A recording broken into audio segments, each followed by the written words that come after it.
than your currency. Splurging millions, buying houses like Monopoly. Fucking 9 to 5, man, the money is a joke to me. Buying cryptocurrency, my money in the privacy. Hey guys and girls, welcome to this week's episode of the No BS with Birchy podcast. I'm your host, Nathan Birch, and this is the show unraveling the truth to the facade of the 21st century. We're now exit the matrix and waking up to motherfucking reality.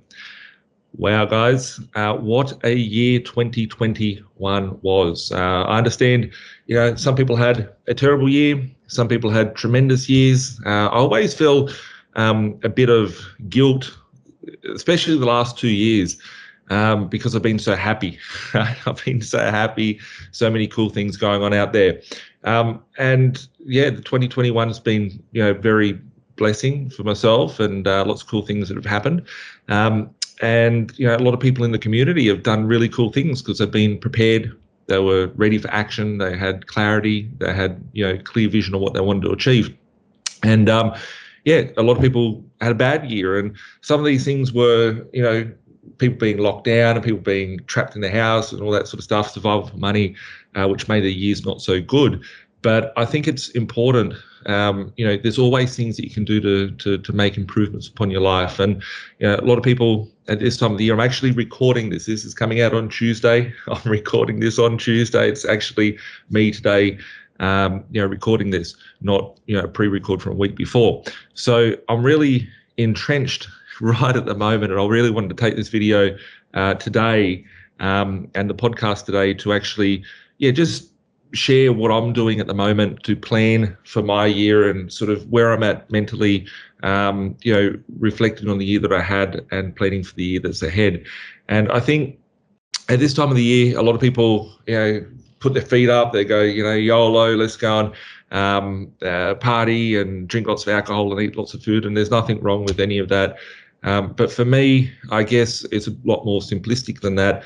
I like to take this time, I'm always go. And I feel like in life, I'm like lagging, like a very slow internet speed, right? Because I'm always playing catch up. So I take this time, the week between Christmas and New Year's and the first week of the new year. So generally about 2 weeks there to, be really relaxed, really chill, reflect on the year that I've had, reflect on who I was and who I want to become and who I've become this year. Reflect on the year ahead, reflect on what I want to be, where I want to be at life, and then sort of make forward steps in able to get there.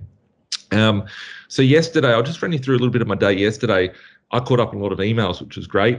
I had about 6 contracts I needed to sign, which are all getting signed, which are for purchases of new tourism, hospitality venues.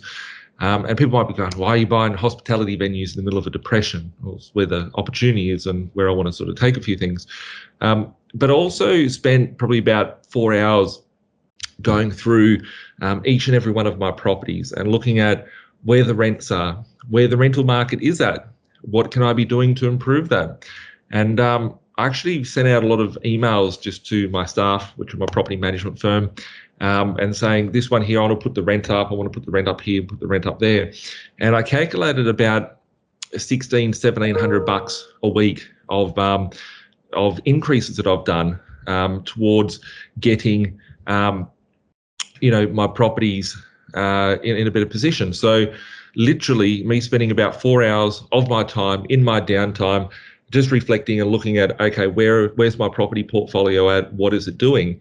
I was able to hone in and go, well, shit, there's $1,600 a week that the market has gone up in rents just recently. And, there's 80 grand a year. That's an annual wage, just an average wage in Australia that my portfolio, the rent's just gone up. And all I had to do was send a few emails. So, taking this time of the year to work out little things, get on top of everything, recalibrate is very, very crucial. I did a 3-hour webinar last year on goal setting. Everyone's been like, Birchy, gives us some more goal, inspiration and sort of help us plan for where we're going and whatnot. So that's what today's video is all about and today's podcast, and talking about how, things that I do to plan. So my big thing is a sheet. So each year I've got this Excel spreadsheet. It's actually open on my screen. There's about 30 tabs on it. It used to just be all my goals in one, personal business all throughout those years. And probably about 5 years ago, I split it into half because I've got about 80 different companies. I've got lots of personal goals, business goals, family goals, all those sort of things, health goals.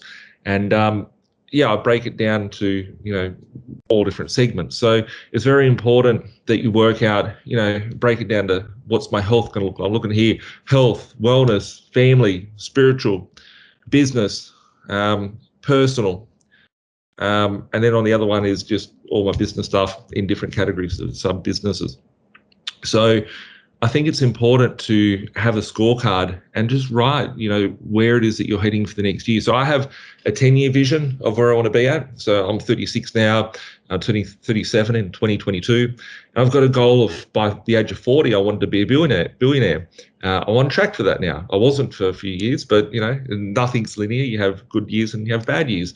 I have a goal of when I'm 45, I want to create my own currency. And I don't mean no cryptocurrency, no digital currency. I mean owning and controlling a system. So I always talk about having a bank. These things are longer term pictures, but the little steps that I take on a yearly basis are like forward steps to get there. So you need to have a 10, 20-year plan of where you want to be at, who you want to become, where you want to be at. I think about when I die, and hopefully it's not for another 70 years or so, what legacy can I leave to my children, my grandchildren, my great-grandchildren?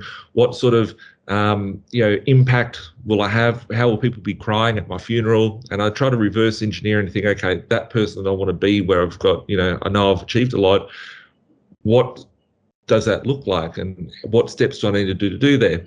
So each year, I think, is really just a to-do list. And it's my goals of what I need to do this year realistically. So if you're into personal development and whatnot, you'll understand, and you would have heard beforehand, there's things called SMART goals. So the SMART being specific, measurable, attainable, realistic, and have a time on them. And I think it's very crucial to be specific. People say, for 2022, I want to get fit, right? And getting fit in 2022, everyone wants to be fit. I want to lose weight in 2022. Okay, cool. You lose 1 gram or 100 grams or a half a kilo, you're doing great. It's like, no, I want to lose 20 kilos. Well, put in there, I want to lose 20 kilos. But underneath, you're putting in, I want to lose 20 kilos, itemize the steps that you're going to take. So you're going to exercise 5 times a day. I'm going to walk 10 kilometers. I'm going to do this. I'm going to do that. I'm going to do the next thing. So you want to break it down so your goal is not just a dream. It's a goal with a deadline and with a to-do list below it for you to be able to achieve those things. And I take this time to reflect. So I haven't actually done all my goals for next year. I haven't ticked off everything for this year. I'm looking at it at the corner of my eye. Like years ago, my goals, like 5 years ago, I'll go back to one from 5 years ago or something. This one here, what's this one say? 2013. Quit smoking by the 7th of the 1st, 13. Weigh 90 kilos by the 15th of the 3rd, 2013. People think that I'm pretty short because they see me in the video. I think I've got a lack of a neck, but I'm actually massive. I'm like, 6'4", hands the size of a dinner plate.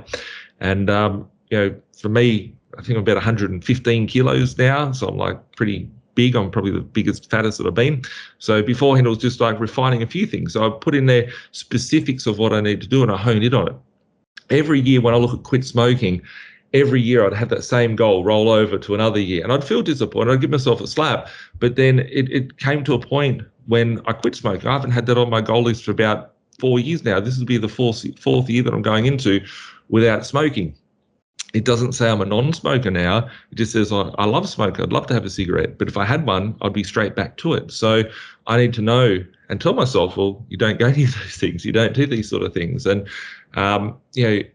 in my goals under health this year, I had here eat 3 pieces of fruit or vegetable raw per day. Have only maximum of 1 takeaway food per week. There was a point where every meal that I had was out of a brown paper bag. And, I had to, see, like, when I say that, I mean like 5, 10 years ago, I used to eat really bad. All the food I eat is organic and really, really good quality food. But yeah, like breaking it down to specifics of, how you're going to exercise, what sort of wellness you're going to have, what sort of financial goals you're going to have, how's it going to look for you in the future. So a lot of people might be sitting here, and probably the biggest thing that I've heard from 2021 is that people didn't want to have any sort of medical procedure, right? And for some reason, everyone thinks they should come and talk to Nathan about that, which is cool. I guess I feel like I'm Morpheus on the phone going, yes, this is what we should be doing and how we should be exiting and trying to, take control of our life. But yeah, the biggest thing that I've seen this year is how do I not have this happen? And, if you're not coerced, like for me, I'm not bothered by it. I don't care. Like for me personally, I don't need to go and do that. I'm never going to have it. So no one even worry about asking about it because the answer is going to be never. But for me, personally, it's because I've not been forced into a position where I have to go and do something I don't want to do. And that's just due to planning, commitment, focus on those financial figures. So if one of your goals could be financial, I'm going to tie this all back to financial stuff.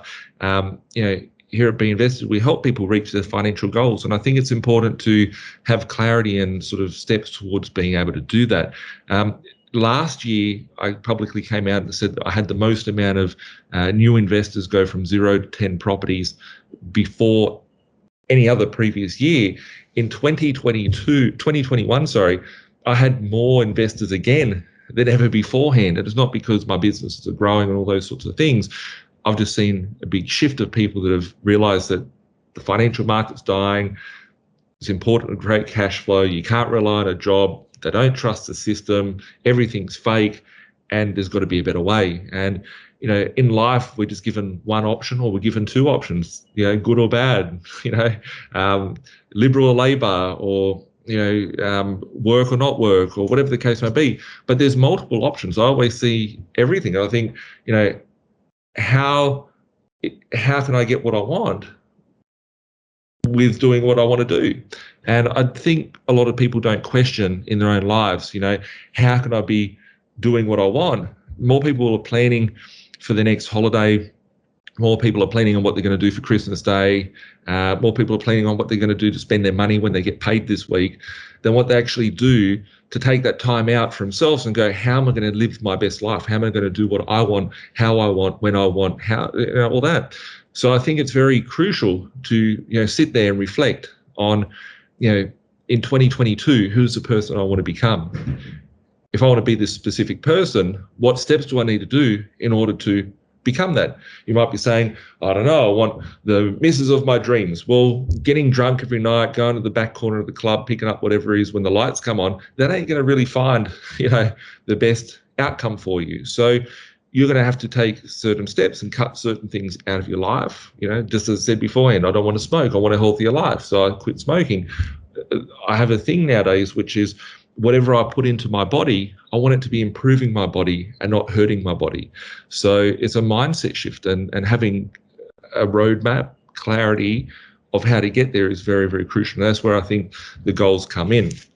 So looking at some of the goals, I haven't had a chance to sit down and actually work out all my goals. This is what I do to, right now. So, as I stop recording this, I'm going to probably jump straight into it, and it won't finish for another week or two because not everything I can think of right on the minute. So it's this downtime that I've got comfort, relaxing, and clarity, not with so much rah going on, that I can sit there and go, okay, cool, I'm doing great in this aspect.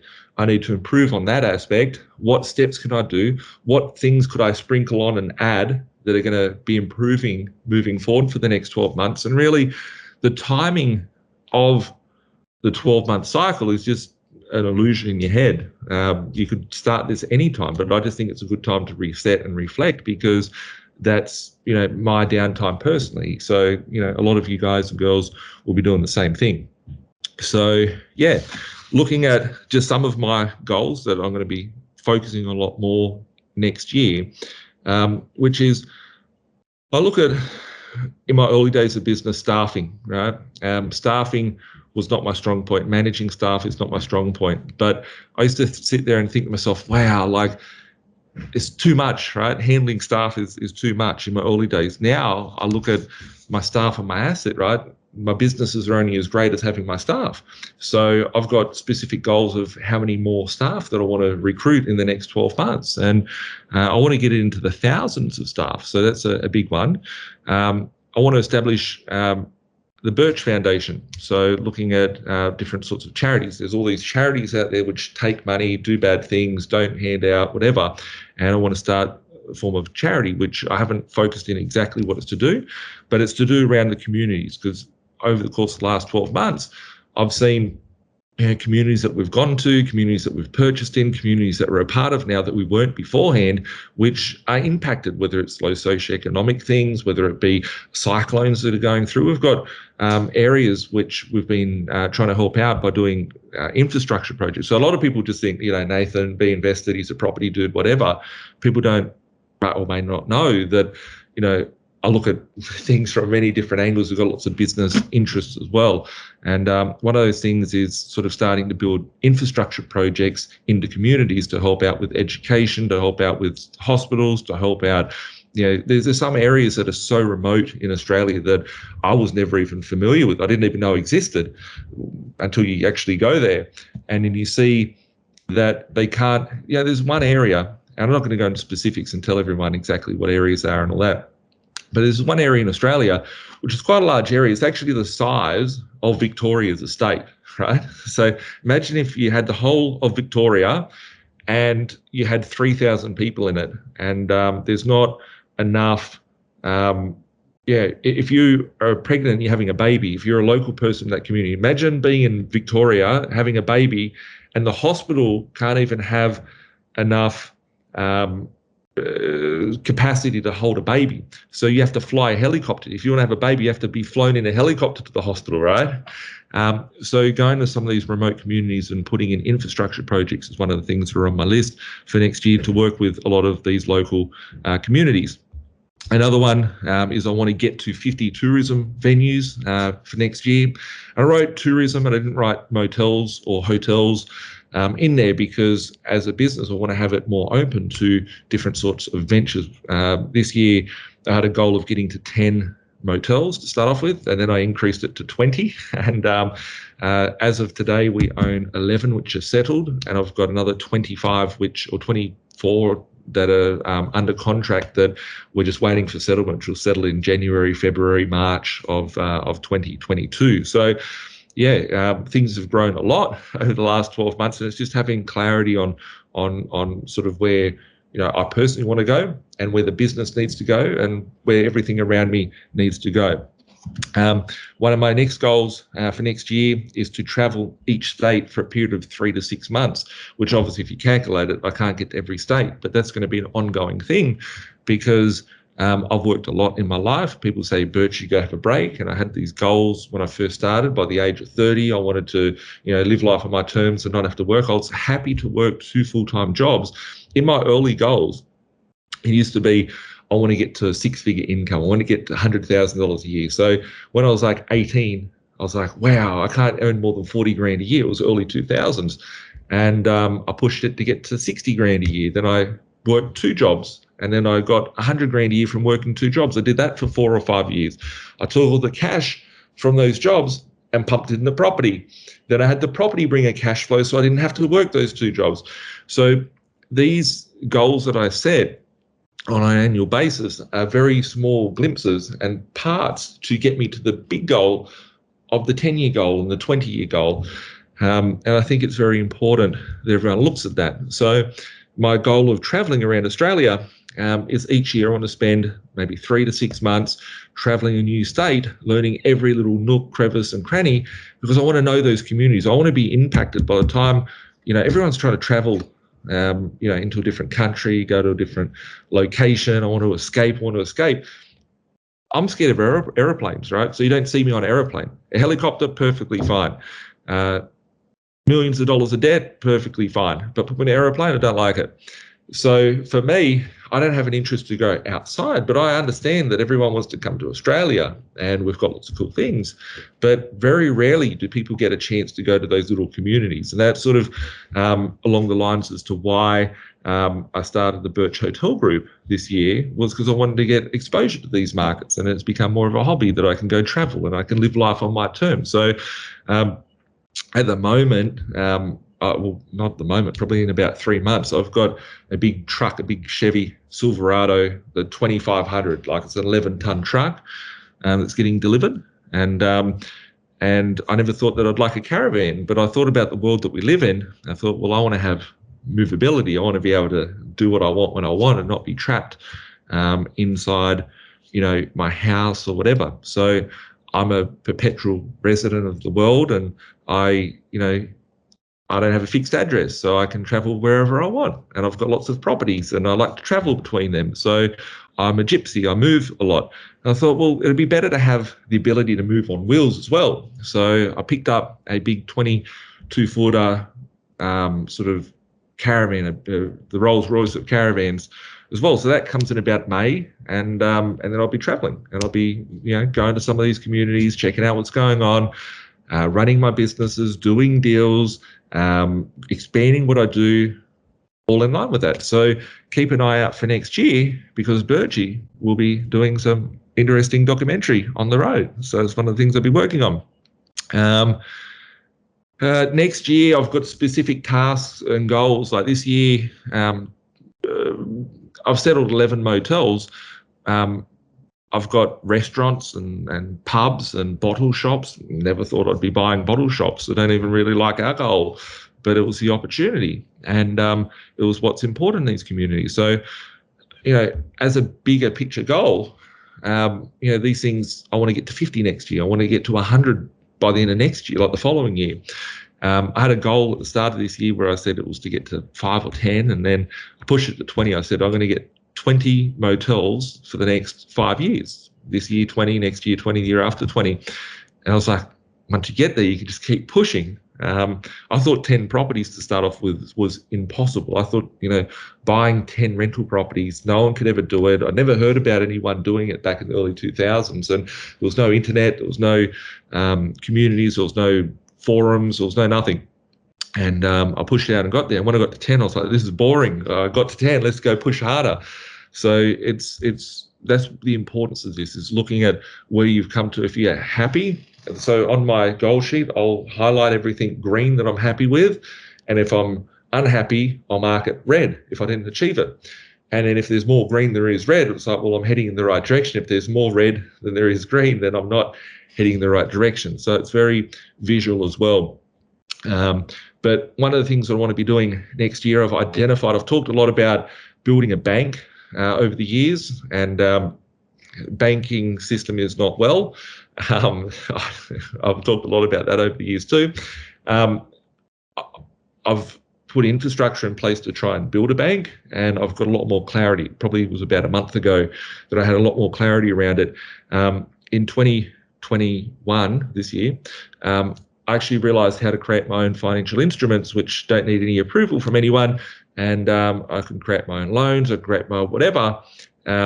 And it's nothing to do by anything that's regulated. It's just how I structure deals and how I do things. It's like, everyone's looking in two-dimensional. I'm looking at multi-dimensional of how I can keep improving and growing. It was about a month ago. I was like, hang on a second. I wanted to go on a massive M&A, or merger and acquisition strategy, to go and take over some of the areas. So I've talked about motels this year. One thing, I'm not going to be very out there talking about specific moves that I make in businesses. So I haven't talked a lot about numbers of my motels. I haven't talked about lots of things, because as I grow, I want to keep that, inside. But merger and acquisitions. Next year, I have a massive goal on overtaking certain aspects of industry, which is going to get me closer and closer to becoming a bank. And it's going to be really cool. So keep an eye out for that. And that is about it that I've thought about. Another thing is on the back of my phone, right? How to keep yourself true to your own goals and keep it in your mind. So my Excel spreadsheet that I look at that. I have at any time in my computer. I hate when I have to restart my computer, because I have about 20 to 30 screens that are open. They're like Excel files, different things are open on my computer. And I always have it sitting there in the background, and probably once a month or so I'll go through it all and I'll go, am I achieving it? Am I on track? Is there something I've forgotten about? Because this has grown from like having about 5 to 10 to having about 200 on each page of specific goals. And I like to just be able to sit there and review it you could do it on a daily basis. Some people have them hooked in their shower. I'm not that fanatic. I don't have it in my shower, but I might be even a bit worse. I have the background on my phone, specific goals, and I put them into so my wallpaper on my phone is notes from my phone, and I screenshot it, and then I tidy it up a little bit so it doesn't look like that. And I make that as my wallpaper. So every time I get a message, every time I look at my phone, I have my top sort of 10 things that I want to achieve this year right there in my face of the specific numbers. So I can be like, hang on a second, when I pick up my phone, it's very easy to pick up your phone and be distracted. You could be distracted by playing, I don't know, Happy Bird or Flappy Bird or whatever it's called. You could be watching some stupid shit on your Netflix on your phone, and it could be taking you away from your goals. When I pick up my phone, whatever is happening, I could get stuck with writing a few funny texts to a couple of my mates or whatever, but I look at it and I'm like, hang on a second, is this going to get me closer to my goal? So I've got a mate, his name's Mitch. Some of you guys will know who he is.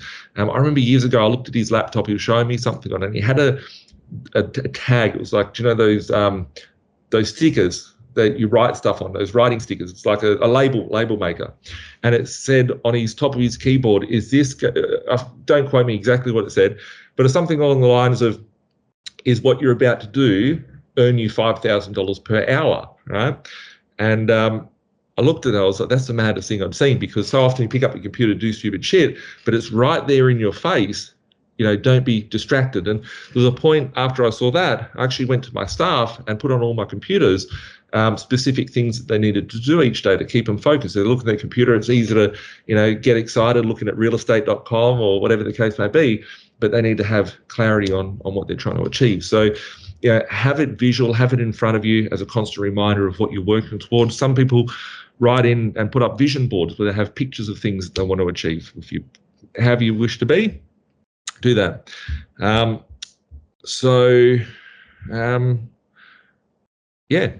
Most importantly, like, I was thinking about this the other day. People say, Nathan, you're playing Monopoly, your properties, business, whatever, is like playing Monopoly.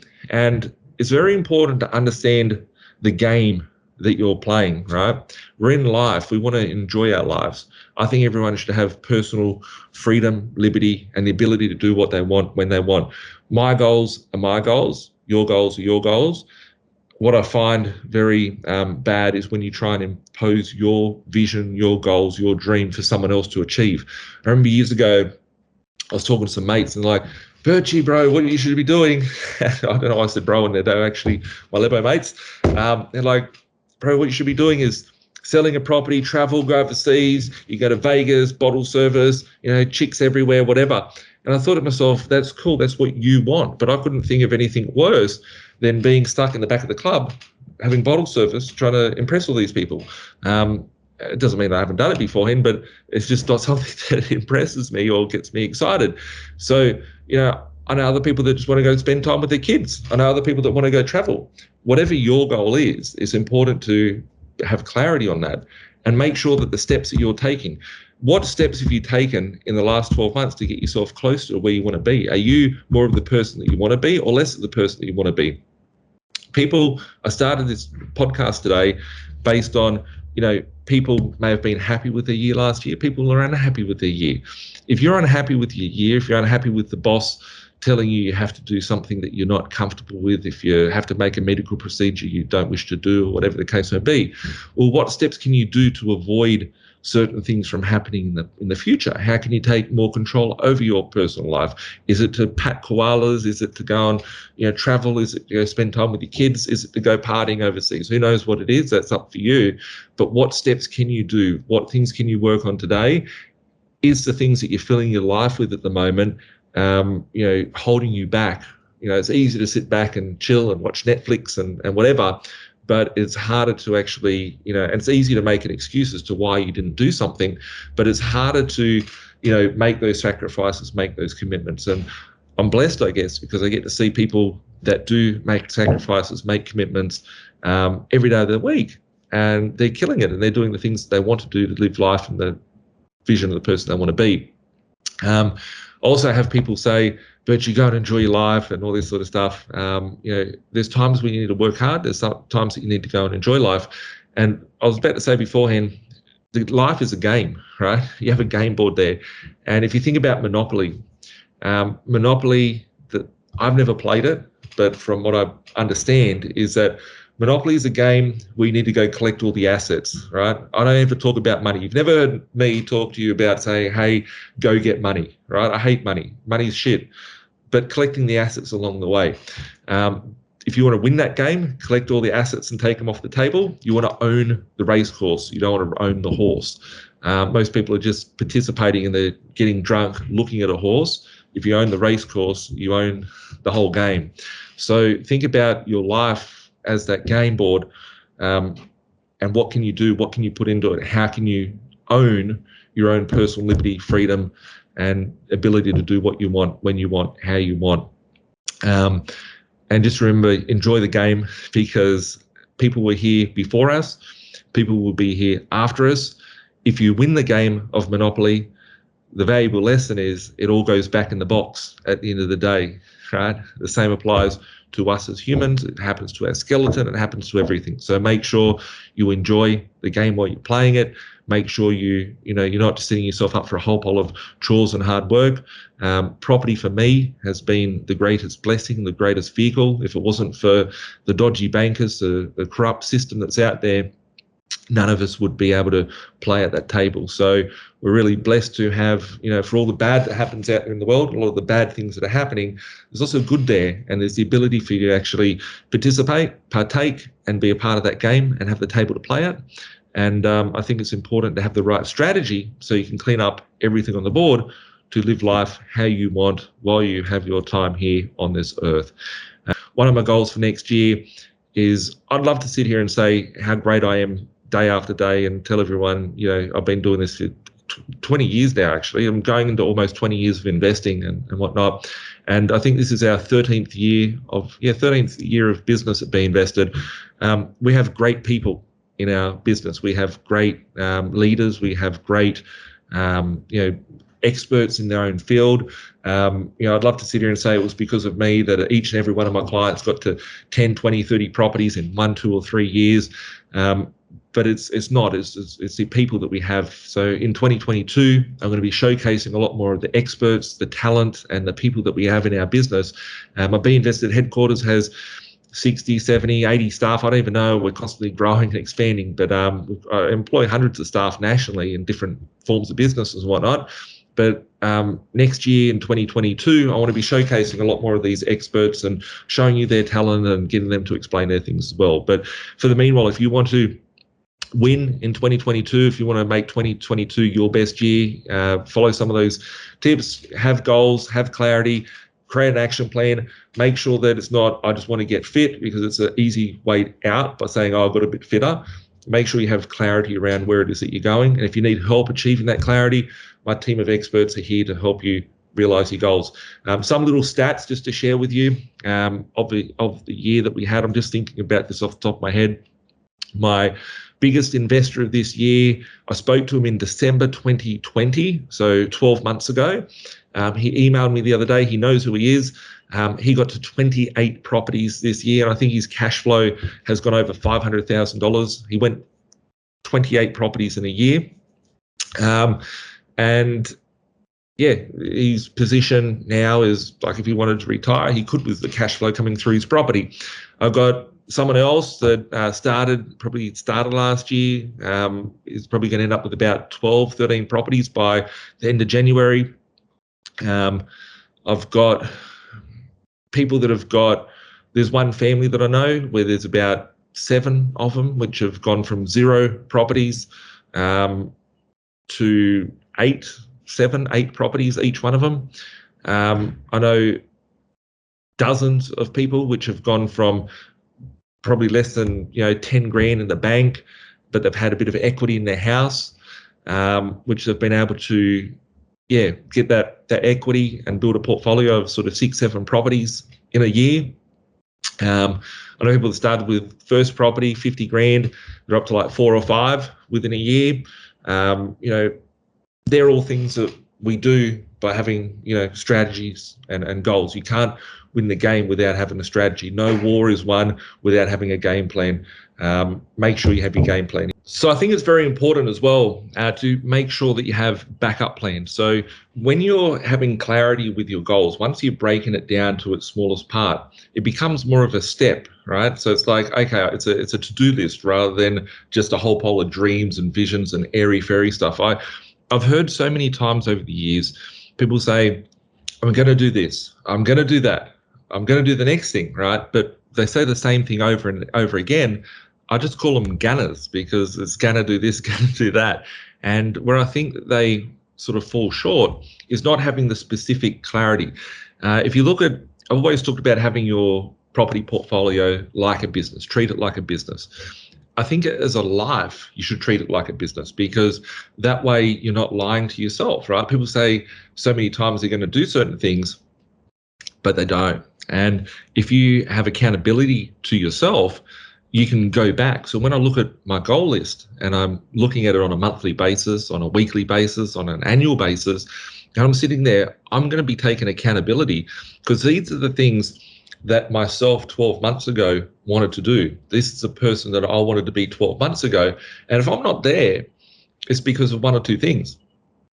I didn't achieve it because I didn't focus on it, or I didn't achieve it because I fell short somewhere. People just say, without clarity, like, we're going to do this. But once you've got it, you can revert back to it and go, well, how did I fail? You can reflect on it and go, what can I do to make sure? If you want it that badly, you'll find a way to make it happen.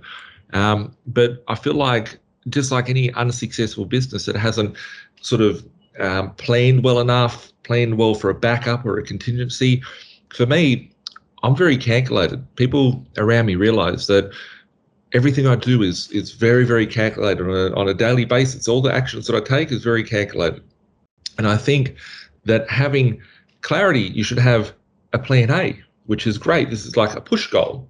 And a plan B, what happens if something goes wrong? So once you have a vision, it's not just I'm going to own a house or I'm not going to own this. I mean, how are you going to do it? Like, what things do you need to do? What would happen to stop you from getting that?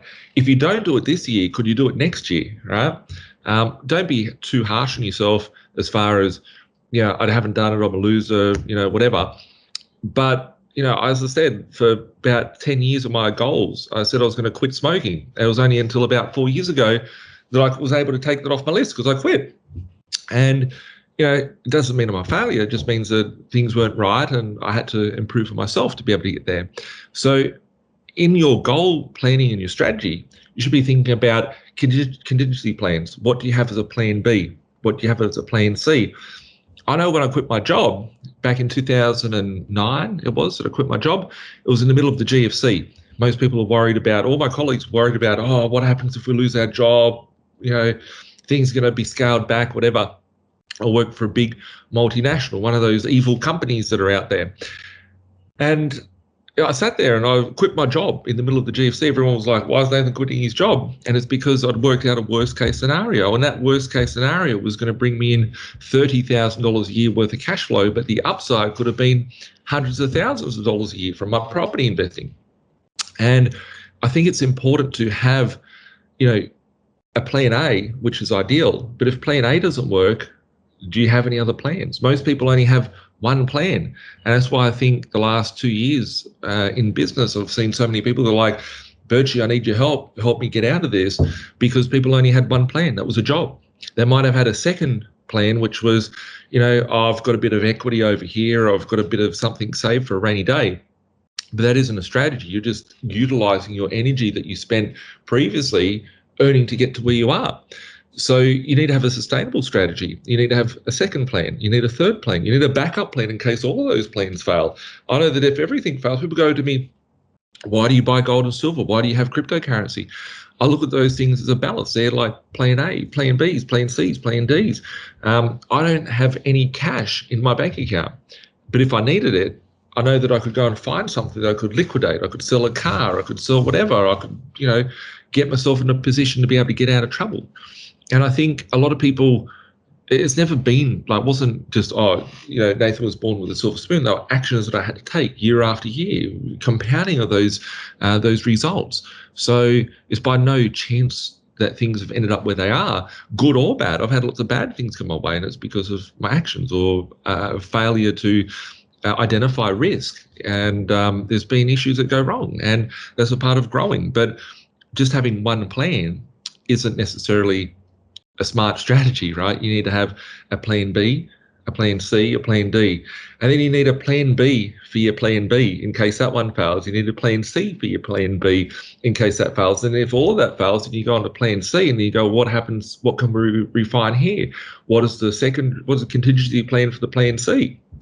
And I think it's very, very crucial to identify that, which that's why, in business, a lot of businesses will set themselves up and they go, well, this is what we're going to do. And then the market will change. If we look at the last 2 years, a lot of people in business, their businesses turned to shit, but a lot of people in their businesses, they've scaled. I've seen certain people talking about certain things where a business was failing because a certain illness had affected their core business. They weren't allowed to open, and they've turned their business around, and they've never been more profitable. They've never been so big. They've never had certain things because they were never pushed outside of their comfort zone. And if anything from the last 2 years has taught me, or should have taught you, or should have taught anyone, is that success will leave clues, but a lot of people have been pushed out of their comfort zone. So the reason why I'm the happiest that I've ever been is because I'm seeing so much opportunity, which I may not have been so opening for if I wasn't pushed in certain ways. And I think a lot of people have been receiving those opportunities because they've been unhappy with what they've been dealt with, because they've only had a plan A without having a plan B or a plan C or a plan D or any other plans in between. So if you're unhappy with where you're at, it's great, right? Take the time to work out a strategy on how to get to where you want to be. Take the time to plan it. Most people fail at this point because they're just like, oh, no, it's all too hard. Well, is it really hard to plan? Is it really hard to reverse engineer what your dreams and visions are in life? Or is it a cop-out, or is it an excuse that you can say, well, it just didn't work? You'll never hear me say, it just didn't work. You'll never hear me go, and blame something. If it didn't work, I fucked up. There was a failure there somewhere along my planning and my strategy, and there's a hole in it, right? You'll hear me say something like that. You won't hear me go, it's because of this or it's because of that. And it's important to be able to identify, if you've got strategies and planning for all different areas of your life, you can identify where you're failing, you can identify where you're winning, you can identify and go in and fix that problem. It's like having a car, right? I don't know much about a car. I know that you hop in, you drive it. I have cool cars. I bought lots of cool cars, all that sort of stuff. But I don't know about what parts exist under the engine. There's so many parts, right? If something goes wrong with that car, I'm thinking about it because I had some paddock bashing the other day, and there's a car that's not working. My brother came in, and he's a mechanic, and he's like, this is wrong, that's wrong. I look at the engine, I'm like, it's fucked. Right? That's all I know, because I don't know how to identify the problem. I just looked at the car and gone, yeah, it's fucked. Let's look at the next one that we can go and play in. But he looks at it and he goes, we just need to fix this, and he's identified the issue. If you don't have that with the issues that arise in your own life, it's going to be very hard for you to hop in, fix up what that issue is. You're just going to go, it's all fucked, it's all too hard. So if you're serious about making 2022 your best year, make sure that you click on the link below. Speak to one of my investor relation managers. They're my experts in my office, and they will also be able to send you a copy of the same template that I use for my personal goal setting and my own personal planning. So if you want to make 2022 your best year, click on the link below, speak to my investor relation managers, speak to them about how we can help you with your goals, and also just ask them for a copy of the template, and they'll be able to email it over to you so you can work on your goals for next year and make 2022 your best year. Click on the link below in the description. We'll catch up soon. Bye for now. Like Bilal said, man, we're stuck in the matrix. This my advice, don't care if you take it. The dollar back to die, soon to be hyperinflated. This my 2 cents, don't care if you save it. Join be decentralized, then you will see you been lied to the whole time, and it's the irony, cause they do the exact opposite. You become a slave to the system, and of your money, all they do is profit. There's no conspiracy theory, you better hear me. Crypto will set you free before the system does. I don't care if you do or you don't, but what I'm saying is the truth to the reason you choke. I've never been a failure, excuse my behavior. Keep talking, haters doing me a favor. They all telling lies, I know what they been telling you. I'm the opposite of Donald Trump of Australia. It's amazing, here for the taking. My time is never wasted, just getting wasted. These girls say I'm really breathtaking. I can't help it if I really